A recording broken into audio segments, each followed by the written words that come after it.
We joined EXP in 2019, and it was the best decision that we made that year. If you have questions on what it's like to be at this brokerage, reach out to us. Happy to chat. Let's get to the content. Welcome to the Solution of Real Estate podcast, where myself, Phil Sexton, and Jeff Sibbach come together on a weekly basis to talk about our industry and how we can put the consumer first in real estate. Today's episode, we actually shoot our podcasts in a live studio audience with Zoom. If you want to join us in Zoom, like somebody we just got, why don't you admit them, Adam?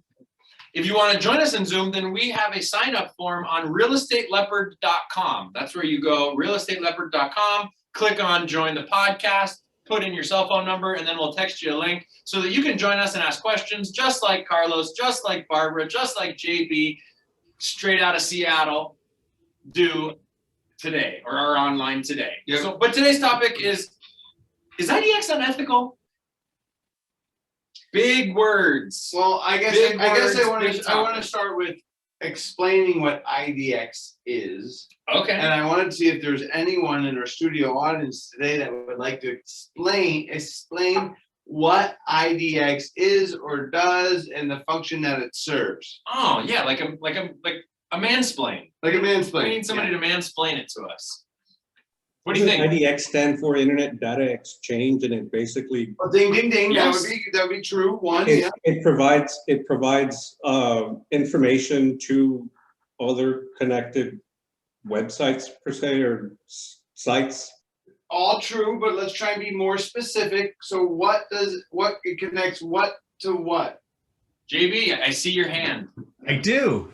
Morning, guys, or afternoon. It standardizes all of the listing information so that it can be aggregated and dispersed to a number of sites. IDX, for example, is what takes the listings from my MLS and puts it in a standardized format, so it can come on my website, on Zillow's, on your website. So it standardizes the information. Okay, that is Awesome. it. Good. Ding, ding, ding, Yep. right? Standardizes information is a good answer. But today we're more talking about because how do we create this idea of unethicity, right? Like because the idea is it's the difference in because with that standards, it allowed them to write rules based around those standards and who are we going to share with. And how are those rules different inside our club, right? That we call the Realtor Club, the NAR Club.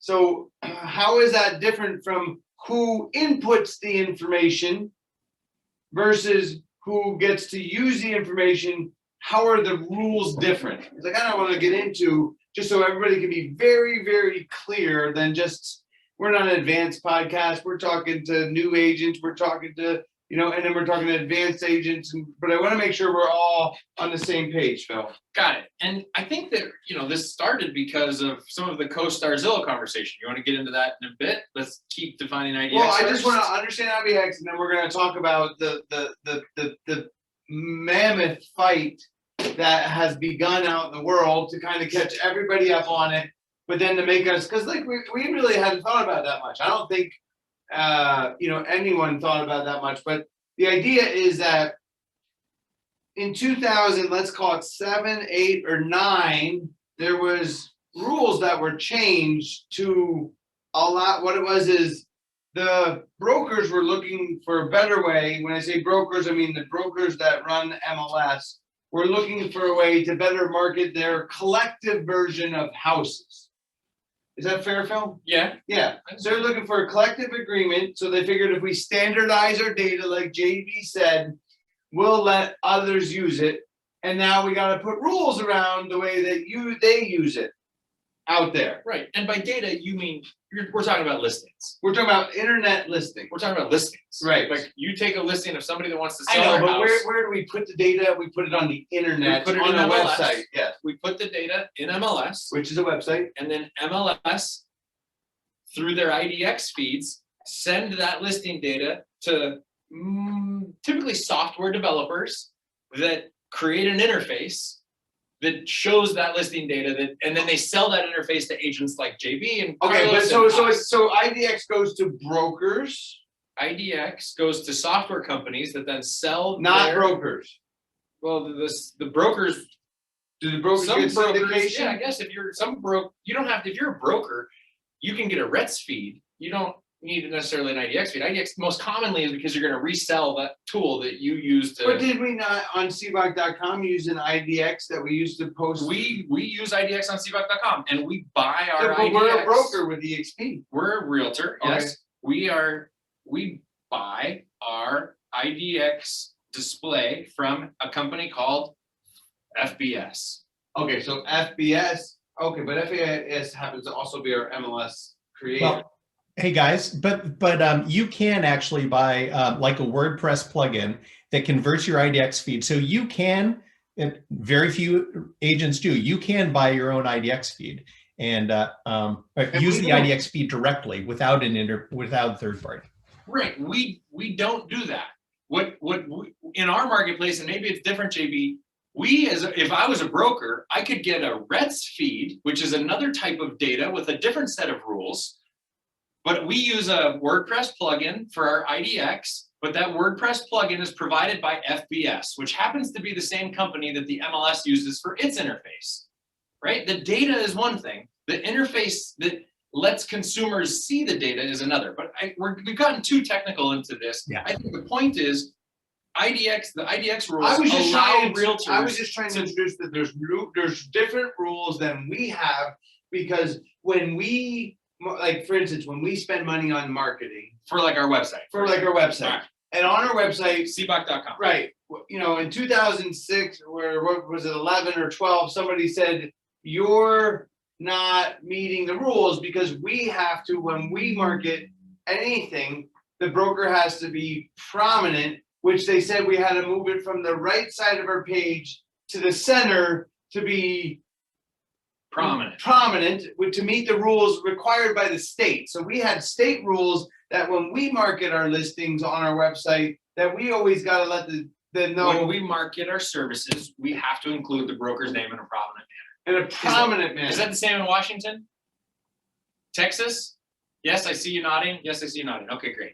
So the broker's name has to be used in a prominent manner. Okay, Yeah, right. So now with IDX, because if we go out to, let's just name some sites that it's on, like homes.com, realtor.com, HomeLight, Zillow, just Sibbach.com. Sibbach.com, we don't have to prominently, because once it goes through this magic machine called IDX or syndication or whatever it is, the rules change, and now you can, I mean, where it hits the crawl particularly great is the front page, right? Like now, because everybody knows that you have to scroll down, like the front page now is, I mean, ours is like 17 scrolls to get to the bottom of the first page, Okay. right? You can put the broker's name as low on a page as possible, so you really can't tell. No, that's not true. Okay. When EXP Realty is at the top of our page. Our broker name is at the top of our page. I'm without a just talking when scroll. you come to the listings, when we When display we listings. display a listing, it says Sibbach Team EXP Realty at the top with our phone number, with our contact information. We are advertising. And then below that, through IDX, we are authorized to display other agents' listings on our website that opt into IDX. When they put them into the MLS, Right. it's the choice of the seller if they want that their listing shared with all the other agents so that the other agents can take the sign calls, or I'm sorry, the internet calls, or not.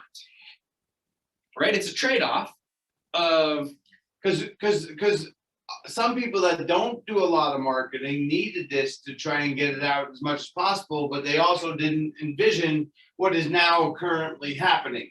yeah. And I think so what is now currently happening, like in November when CoStar bought, oh, here you need an eraser. Yeah. When CoStar bought, what's it called? Homesnap? Homestat. When CoStar bought Because Homesnap, Homestat was an IDX, they were getting listings, right? I don't know if they're IDX, but they bought Homesnap, which had a bunch of data agreements with MLSs across the country. Because it's Oh no, I was confusing. laughing because you said we got in the weeds, and I used a word that was different than you, and you're like, no, it's not that. Like, go back to the weeds. And okay. Yeah, I don't know what. But anyway, they get their listings through agreements that They display listings to try and get people to visit and sell leads. When CoStar made that purchase, they had an interview, the CEO, Andy Florence, had an interview with Brad Inman. And to make some waves, right? Let's first talk about CoStar. So those that may not know, those that may not sell commercial real estate, I pay for CoStar's commercial version of MLS, basically. Right? Like I pay for because the commercial doesn't really have a big MLS. Like there's actually MLS? CoStar is CoStar, a private company not owned by brokers and NAR like our residential system. Correct. CoStar, this private company, has a national like MLS. A national database of commercial. It's the largest and the most, because they keep compensation separate. They don't offer compensation. You could, but the 90% of the listings don't have, you still have to negotiate compensation. Right. Yeah. Yes. Because it's not owned by the brokers require the compensation. Okay. But so Andy, who is, last time I looked, it was valued at 40 billion, and Zillow was rated around 30 billion, right? So to realize that CoStar is a big player, almost the biggest player in, I don't know anyone that's really, if you start to count lenders and Bank of America and all that. In rental space. In rental space, right? So the CEO of the largest commercial space said that Zillow is unethical. Yeah, the article says that Brad Inman. That Brad Inman wrote, not us. We're just repeating what Brad Inman wrote. For instance, the Zillow business model of selling ads on listings is unethical, Florence says. And then he quotes him a little bit later in the article, and he says, and this is a quote from Andy Florence, "I thought of the Zillow business model years before Zillow did, but thought about it for a couple of days and realized it was unethical." Why did he say it was unethical, Jeff? Do you want me to answer, or do you want me to say I don't know? No, answer. Okay. Well, he said it was unethical because they're putting digital yard signs in front of our house. Right.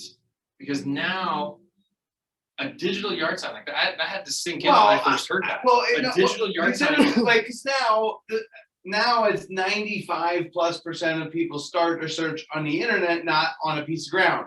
Right. Where our sign lies. So now in space, we don't get the claim. We don't have a piece of turf out there. We're sharing it to everybody, so no one can tell who is the originating broker on any site. So technically, those companies are marketing using your listings to generate revenue for them, not you. And he said that he thought that was unethical. Right. And we're here to talk about it. Yeah, and I thought that it was interesting that the former CEO of Zillow, Spencer Raskoff, was on a podcast. Well, Industry Relations with Rob Hahn and Greg Robertson, right? Yes. A podcast that we listen to that you guys should too. It's an interesting one. Yeah. They've got good guests. Industry Relations with Rob Hahn and Greg Robertson, podcast that we listen to regularly to keep us up on the industry. Yeah, and one of the comments that got brought up was this from Andy Florence on the Brad Inman article. And Greg Robertson and Spencer Raskoff basically made the comment of, well, if Zillow's business model is unethical, then all of IDX is unethical. I know. The funny thing is who knows what business model CoStar is going to come with, because we don't know yet. Right. They own HomeSnap, but is that going to be the end solution? But the idea but I kind of agree with both of them. Okay, that's a show for today. What do you think? So then here's the trade-off. I guess to talk a little bit more about IDX is every time we list a house, and I'm curious if it's like this in your guys' areas as well. When you list a house in your MLS, is there a checkbox that allows you to participate in the IDX or not? Yes, which also comes to bear. I guess a light bulb went off in my head when you mentioned that they put their digital yard sign. Like, for example, one of the rules in our MLS is the picture of the home cannot have a for sale sign in front when you present the first picture, facing your sign, listing your brokerage. That is why. Correct. Right, because they don't want because they're trying to protect the IDX, right? Well, or they're trying to generate money from those other sites because, I mean, well, however you want to call it, because they're selling our data. Okay. IDX is selling data. Oh, and so we Big wouldn't want, data. we Yeah. wouldn't want, let's say that Carlos is in our marketplace, or Keith, for example. Keith lists a house in the MLS, and if the first picture says, call Keith with his phone number, then I wouldn't buy a tool to allow his listing on my website, because it's just gonna take all of my traffic and generate phone I calls mean, for him. with that said, it was also written for all the brokers, right? Because I think where the challenge came is that most of the sites were not brokers when they started.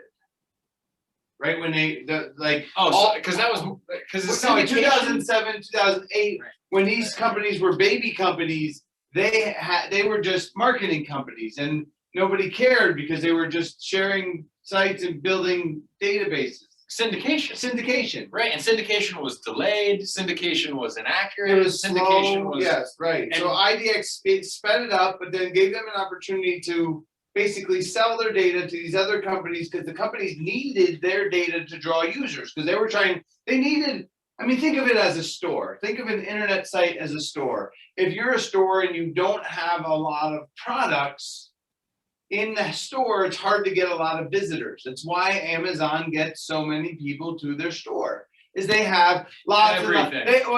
No, it's how they beat Barnes and Noble at their own game, is because Barnes and Noble could only have 1/10 or 1/50th of the books available in their store, and then Amazon, because they were digital, they could have all of the books ever available, and that 50% of the sales go to the unpopular books. 50%. You Sorry. make a good point, because that alone would take away from me as a Zillow Premier agent, where I pay, an X amount of dollars per month. But if this client is, scrolling through Zillow, sees the picture of the for sale sign with the listing agent's information, which now Zillow's presenting the listing agent's information. But back then, a lot of people are under the We gotta correct that before it gets out in the waves too much. It's the point of it is that they present the listing agent after 4 scrolls. Like, do you ever pay attention? Do you ever see a heat map when someone looks? Do you know what percentage of people go beyond the first page and scroll down? Very little. Right. They say 18% make it to the second page, and about 1% make it to the 4th page where it's displayed. So really, is it really prominent? I would say that's why they consider it unethical. Nonetheless, it takes away, because if, for example, if it was my listing and my sign showed, what would drive the people to click the more info button and they would just call it listing? Yes. I mean, we're a Zillow Premier agent. We love being a Zillow Premier agent. It's worked very well for us. Kind of unethical. Relationship. But the reality is 50% of the phone calls that I listen to, the person thinks they're calling the listing agent. Facts. Right? Like, to me, we listen to a lot of calls. We know, because the question is, because they say they're the most consumer friendly, and they're creating all these leads, but yet, it's just that's why we want to talk to you all about it. No, it's true. I think that when I try to think, okay, so if IDX is unethical, which we were in the meeting room the other day talking about how the IDX decision went all the way to the Supreme Court when it came out on whether or not this should be allowed or not, right? And obviously I didn't research it, that's just what I was told by one of our brokers. And that's pretty crazy that it went that high on one hand. Right, but the thing is I don't know that the world existed the same. I totally agree with that, because now what people have figured out, just like any rule change, is you figure out how to exploit it. Once there's a rule change, how can I build a business and exploit that rule change to be profitable for me? I mean, think about our referral partners. We have Fast Agent, we have HomeLight, we have Realtor.com, we have Zillow. So all of them are charging a fat referral fee for listings that are our listings that they're doing a better job, frankly, marketing than we do, because they're using it on a bigger scale. Right, but okay, so then if you choose to opt out of IDX, because I asked the question earlier, if in your MLS you can choose whether or not your data is included. In ours, you can choose whether or not that listing gets sent out. And so True in obviously, Corpus too. what was that? Ours too? So, but it's the seller's decision on whether they want to have their listing shared with all of the different websites out there, Remax and Coldwell Banker and all of the different brokerages. And a lot of times what we don't have the conversation with the seller on is here's the pros, cons of it, right? They just assume they want their listing out because they use fill in the blank of the website. They use If I can Zillow and I want my listing to show up on Zillow, therefore go for it. But we don't often have the conversation to say, okay, just understand that if we choose to promote your property that way, then what we give up is me being able to handle all of the inquiries that come in, right? Like you're hiring me to answer the sign call, but now I'm not even getting the chance. So the person that gets the I don't call, think that is articulated to the seller at any point. I don't either. Do you guys, I mean, Carlos, your MLS has the ability to choose yes or no. Do you have those conversations with the seller to see if they want to decide yes or no? Or do you just say, everybody says yes, so let's just go with yes? No, I mean, the first thing is like, when we put it on the MLS, when I talk about MLS, as soon as it goes on the MLS, it's gonna go on Zillow? Yeah, Yes. right. If you want me to, yes, yeah. No, then that is what is different. I mean, it leads to the idea of, you know, I mean, clearly from the vote that we saw in going to MLS 8.0 and the lawsuits arguments, that's where this is coming from. It's clear that the overwhelming feeling is that we need this to make sure we get the best offer. That is because the more people that know about the house being for sale, then the more money I'll get for my house. correct, right? So because the argument was from the realtors to win IDX is we're just trying to help our consumers get more money for their house. Because then everybody knows, and if not, you guys are keeping it private and you're not sharing it and you're not giving everybody equal opportunity to see the house, Phil. I'm gonna call bullshit. And I don't cuss much other than the sign behind me. But I do. it's bullshit because with MLS 8.0 came coming soon status to a lot of MLSs. That shared the house with Careful that what? it made it put the house in MLS, which eventually led to share. But you're right. So now our MLS has a coming soon status, which means you can put it in the MLS and it's shared with realtors, but not through IDX yet. It doesn't go to IDX until you flip the switch to active. So your argument of them wanting to let everybody and all those other sites know about it. No. I'm just saying originally to create IDX. I thought you were talking about MLS 8.0 and what MLS 8.0 is doing. No, okay. So just because what's interesting to me now with coming soon is coming soon in the best interest of the client. Because really when you go coming soon in the MLS, you're saying, hey, all you realtors, look what's about to happen.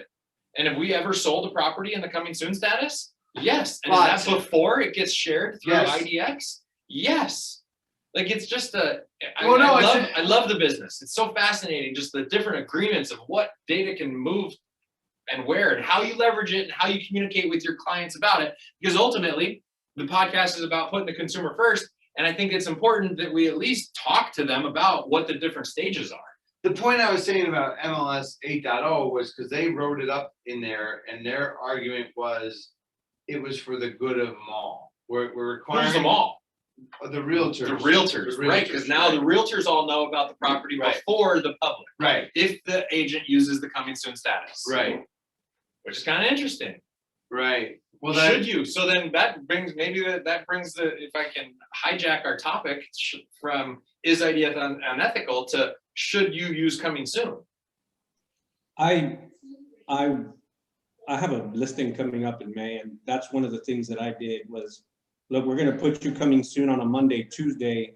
We'll go live Friday, but because the way the market is coming soon, only realtors will be able to see it, bring buyers and give us, asking price before it even hits the market. Why is that more valuable than just going to the market? Why is it more valuable to have only realtors know about it instead of the entire world?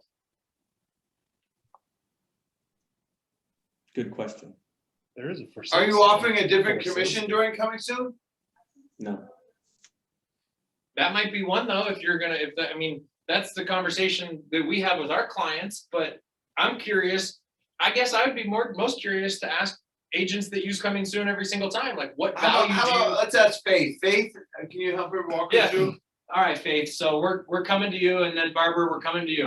And when I see your unmute button click off, then I know you're ready to answer the question. And if anybody else that we see on here wants to answer the question, you can turn your unmute button off, and I'll come to you next. But Faith is in the studio audience. Faith, do you use coming soon stats? Actually, Faith, I'm going to ask what market you're in. Where do you sell houses? And do you work primarily on the listing side or on the buyer side? All right, Faith, are you ready? In 3, 2. She's staying dark, Jeff. Okay, She's all right, staying we'll go to muted. No, Barbara. I tried. That was a big lead up. I gave her as much time as I could. Barbara, I see you go on mute. Do you use coming soon, Barbara? I have. I guess part of your question does make me think, but when I did use it in the past year, one of them was during the holiday season, and my clients did not want a lot of people banging on their door. And so, or, busting their time in the holidays. So they wanted me to just simply try to privately get their house sold without a lot of, people bothering them. And that was the Okay. argument for Okay. MLS 8.0 is there's some people that don't want the huge, they just want it sold. They want to, I want top dollar to the one person that's going to show up. Yeah. So Okay. I guess they want more quality. More quality. And so That's how they define it. I love that. I think that more quality, like I could have an argument that That's how you get that's more a luxury pitch in how we win. Is I got quality traffic. I can because all of the IDX websites don't. correct. Yeah, I don't know that I'd buy that, but okay. Keith, I see you unmuted. What do you got? I got 2 reasons of why we use coming soon, but I want to hear from you guys.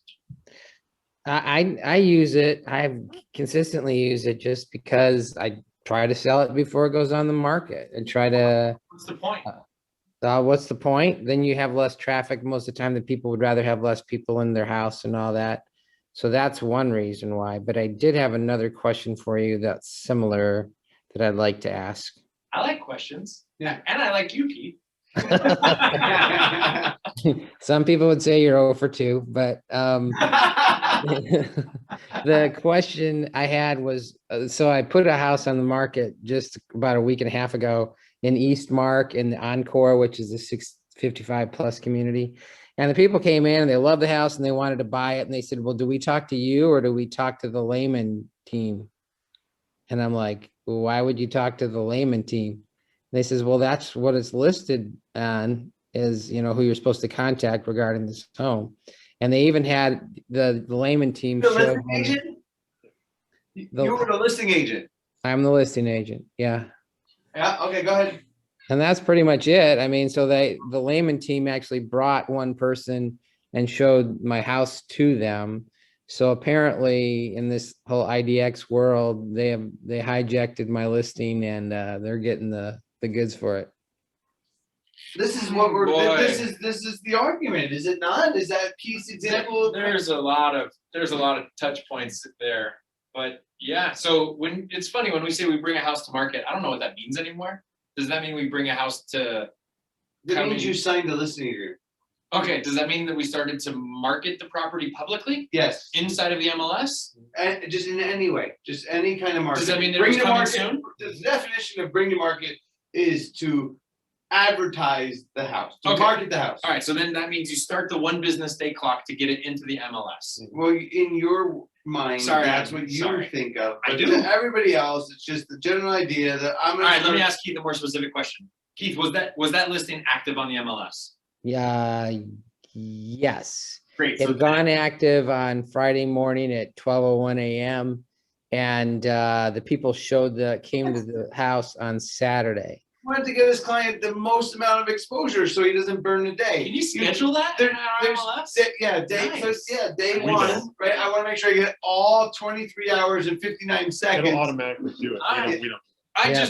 We don't. I'm gonna come back to the question because I want to know more about the layman. But first, let's take a quick commercial break, Jeff. Okay, All right, let's talk. It's important that our sponsors get heard. Well, we get more visitors, or we get more visits after we post it than we do in live. I mean, we get 200 to. All right, now all you podcast listeners, don't use the fast forward button. Ready, go.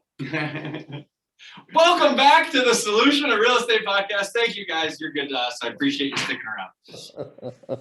So it was active. The buyer sees your listing on the website that they were using to search houses. They Right. print it out. They show up at the open house because that is a field that is available through IDX. Yep. You're standing there and they're like, do I ask you about it? Who's the listing agent? Or should I ask these people about it that I found it on their website, even though they know nothing about the house? And you said, Me.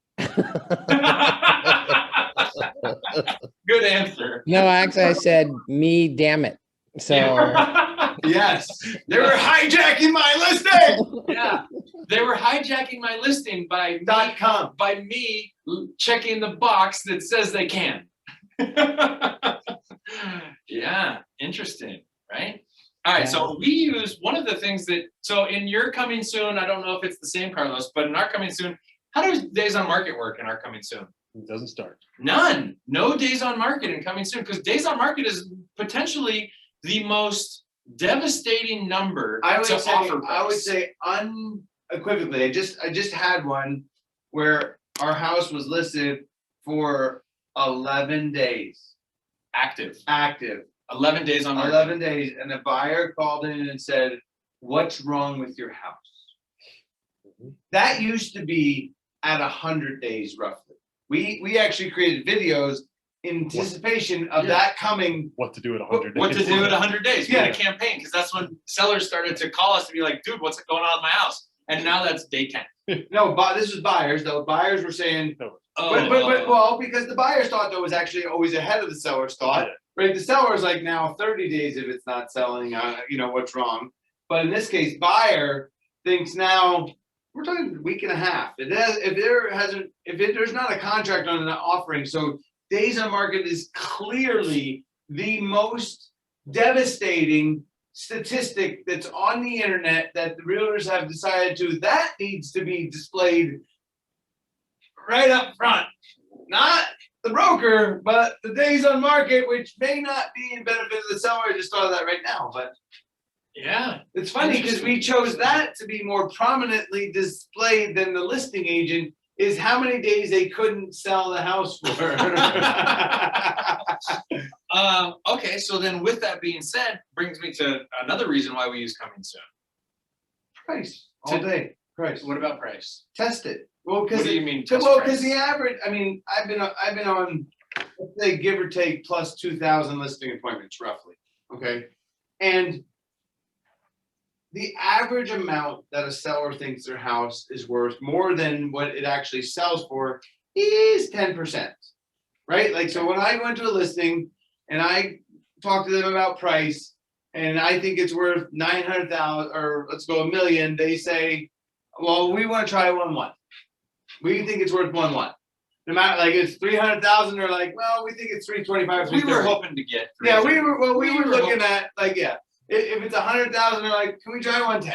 Right? Like we were hoping to get, because we saw the comps, and I know that you're the expert, but we know more because now we can see everything about every house, and we're way better than you. And we love our house. Yes. So somebody else will too. And then we looked at the Realtor.com estimate, we looked at the Redfin estimate, we looked at the Zestimate, and the highest one is almost as high as what we wanted to list it for. And so sometimes we say we can try that. We do. And then we use coming soon to try that because you don't, because an Because overpriced we listing put the and coming soon. consumer first, that's the podcast, right? Yes. Putting the consumer first, and that we know that they're gonna be harmed. So we say during this coming soon process, we wanna, Test the higher we price. can try any price that you want, but if we don't get showings and we don't get offers, we know we're not close enough that we should correct it, because if we go on the market, because I don't remember, if they try a price and then they go active, can you see the try to price? It would show in the history of the MLS. Okay, Yeah. all right. But not publicly But not displayed publicly prominently. displayed. Right. Yeah. all right. Like Zillow wouldn't show it. None of that would be able to see. Oh, they don't Right. share that with IDX, so. Once Right, you're only active, active. once you're active, you start reducing it. They would. Right. Interesting. So yeah, we use coming soon to test price as well.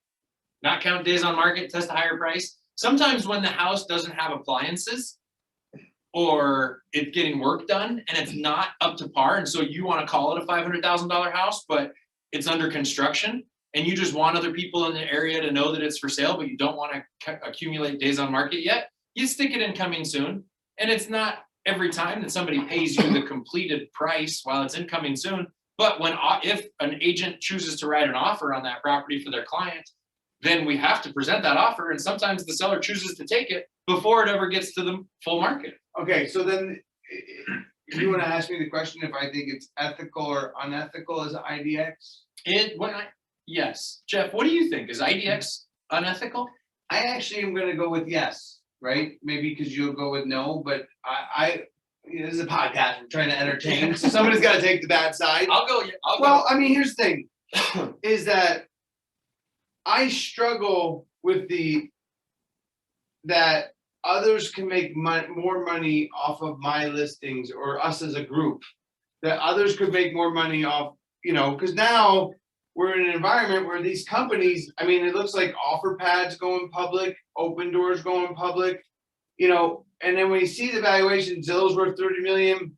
Meanwhile, Remax and Berkshire Hathaway is kind of hard because it's a piece of it, but Realogy, EXP's now worth 4, 5, or 6 billion. Like, these companies are worth more than the brokerages that provided the listings. Now you could be like, well, that's their fault, and I agree, but I think it just it points out that the world is changing, and that maybe digital yard signs of our competitors shouldn't be in the front yard. Right. Well, but here's that's the unethical piece of it. Yes, but to me, it's because the brokers have not tried to market their listings, and that's where it's not unethical. Meaning that the reason it exists is because the brokers didn't try to create their own. Redfin has, right? Redfin has come out with a largely owned, competing in SEO, but beyond Redfin, nobody's in the top. But Zillow's a broker now.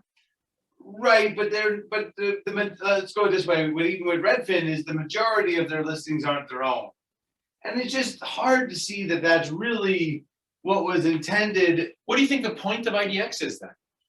I know what the point of IDX is. The point of IDX is to help. What it is that to help the sellers? Okay, hold on. Let me.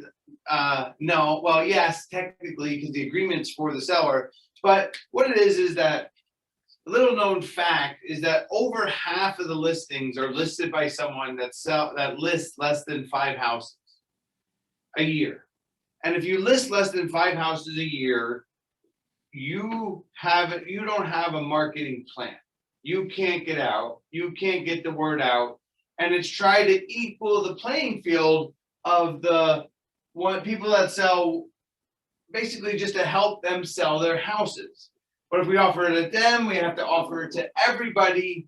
But at the end of the day, it speaks to the idea is that because this is why, the lawsuits that are existing out there today, because the lawsuits are saying that, now you're offering co-broke and that's, too much money, no, but the point of it is that the argument why the DOJ let the realtors out as long as they make it publicly is because they don't want the seller harmed but basically if we take IDX away and the agents aren't marketing the houses enough because they're not getting the word out because they haven't built these sites. What are you laughing? Because you have we've got a pretty good relationship, Jeff Sibbach, where there's days that you look at me and you say, you are an asshole. And I laugh, and I'm coming up with a comment that you're going to look at me and say, you're an asshole. And It's my favorite day. It's Thursday, right? It's Thursday. Okay, good. All right, Phil, go ahead. So if the majority of the listings are, I'm going to take the IDX is not unethical, because if the majority of the listings are listed by agents who don't do a lot of business, then it would be a bad idea to direct consumers to call that agent.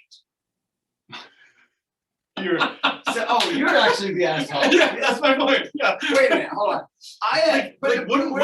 Isn't the consumer protected more if they call us and ask questions about that house than that bad agent? That was not the intent. That was an unintended comment. But actually, no, Wow. this is where, Right? but this is where my unethical thing is. Why I'm standing on this side is because I truly believe that to be a consumer first, that the consumer wants to contact somebody that has some knowledge of the house.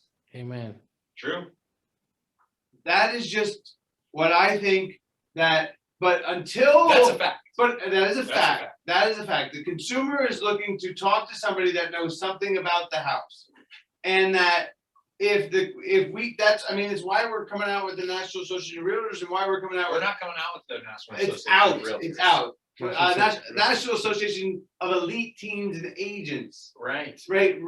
Those that don't know, it's realestateleopard.com, is because I don't know that the consumer's getting the best experiences out there. Is that I think that if the elite teams and agents actually start to market their houses and give a better option than is available now, and that they can truly sell the house for top dollar and net their sellers more, that then maybe this will rewrite this solution. But until that exists, I think that IDX should continue, because it is true is we can't harm sellers. Right. But if there was another option out there that actually help connect people on the web to the listing agent, that the consumers would like that better than the IDX, where they're talking to somebody.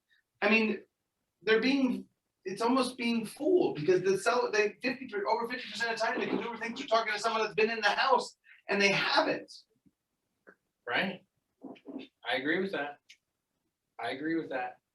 I think though, right now, it's still the seller's choice of whether they want to participate in IDX or not. It's still up to the individual agent. I don't think that the seller knows. The individual but yes. agents to talk to the seller about whether they want to be included or not. And for that reason is why I say it's not unethical, because the seller should understand the pros and cons if they want to go with it. Because you guys know, you're talking to sellers. Keith already said, or maybe it was Carlos, when's it going to be on Zillow? Well, the thing is When's it going to be on Realtor.com? When's it going to be on Redfin? The thing is, congratulations to Zillow. Now, I don't know if you guys on the podcast are aware of this, that actually Zillow is more Googled than the word real estate. Oh, dude, yeah. You mean, was I impressed when Spencer was the CEO of Zillow and they were interviewing Barack Obama when he was the president, and it was Zillow in the White House talking about the housing market? Yeah, they did a fantastic job. No question. Great job of getting to the consumer. We're back to last week's episode where I struggle with it is, who is the most consumer focused? I mean, because Zillow's claiming to be the most consumer focused, and I don't understand why the realtors aren't trying to be more consumer focused and trying to fix this problem. So, realestateleopard.com. Yep. Awesome. Any other comments from you guys? What do you think? Did we leave any of our questions unanswered? Awesome. JB, you got better. Nothing you can cover in the next 5 minutes, but hey, we can talk about subjects for the next couple of weeks. No, but let's hear it. What do you think? I was most interested in that you said in your MLS you don't have the ability right to opt them in or opt them out, and I find that there's also no coming soon. Our MLS is very tight in terms of some of these restrictions. But what's interesting is your entire discussion was about what's the benefit of the sellers. The IDX helps buyers a lot because it gives them exposure to everything that's available, not just a single agent or a single brokerage. And from the buyer's point of view, IDX is incredibly helpful. Word. Well, I know, but my argument thinking is unfortunately, it's robbing the agent of their ability to find the house, and is ultimately going to lead to us making a lot less money. Like, the problem is that puts pressure on the co-broke in MLS because it's reducing the services that the realtor is doing. Because we originally came up with our compensation structure based on that we were finding the house.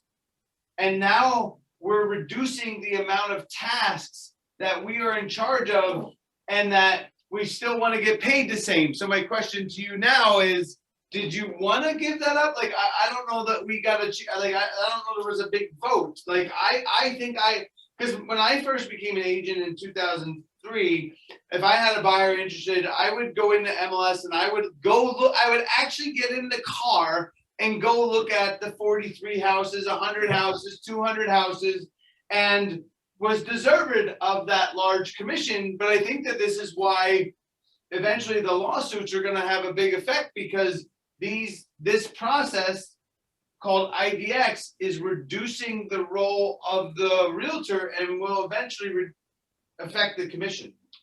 It's certainly reducing. You know, I agree with him 100%. I'm gonna talk to. Go ahead. I wanna answer too. Okay, I go want to chime in on that one. Yeah. I'm so JB, I agree that having a place or places that buyers can look at listings cross brokerage is a great thing. Yep. I think what we're talking about is whose information should be prominent when they're doing that. Yep. Should it be the listing agent's information that's prominent because that's what they want? Or should it be the creator of the website that they're on because they're on my website? I want to generate all of the revenue from leads, so call me instead of the agent. Yeah, my drip campaigns are all about looking for things that match their criteria and sending it off to them before they can find it themselves. Like, literally, that's what automated drip campaigns do. You're looking for 4-bedroom, 3-bath on a quarter acre. You know, as soon as one lists, you're going to get it. But does your drip campaign come from? I love this topic. Does your drip campaign come from your MLS, or does your drip campaign come from your website? My website. I think most agents use the drip campaigns directly from the MLS. Right. I agree. Which is one thing. But when you have it on your website, then of course, I mean, us too, right? I want my website to send it out because that way you call me I can leverage your data to get my phone to ring. Exactly. Yes. If I can comment before we go to Carlos. So a little story, right? 4 years ago, I go to my neighbor. I got invited to be a season ticket holder of the Suns. I go to my neighbor's a heart surgeon, Dr. Ross, Mitchell Ross. I go to visit him. And JB, you know what he said? He goes, do you guys not understand that I can see the houses on realtor.com? I'm quoting his words. Yeah. He said, do you not understand that I can see the houses on realtor.com before my agent sends them to me? Like, why?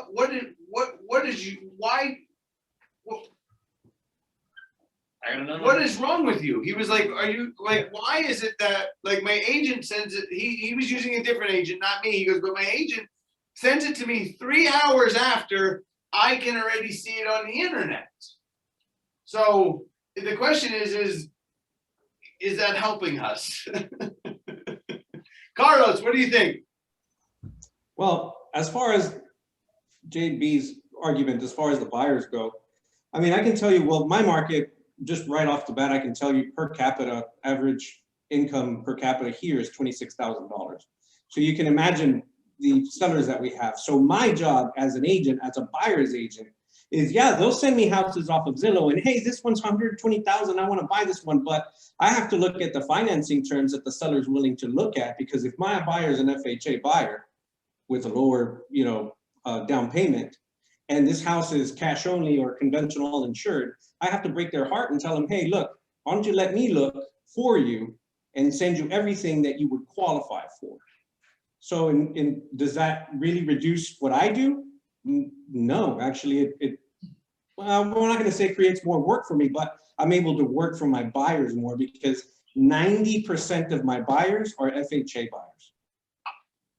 Well, how about I this? love it. I love it, Carlos. And I think that what you're saying, and contradictory to what JB is saying, is if buyers work with a realtor directly, they can have access to all of the listings through the realtor that we don't need IDX. They can still have that benefit from working directly with an agent without IDX existing.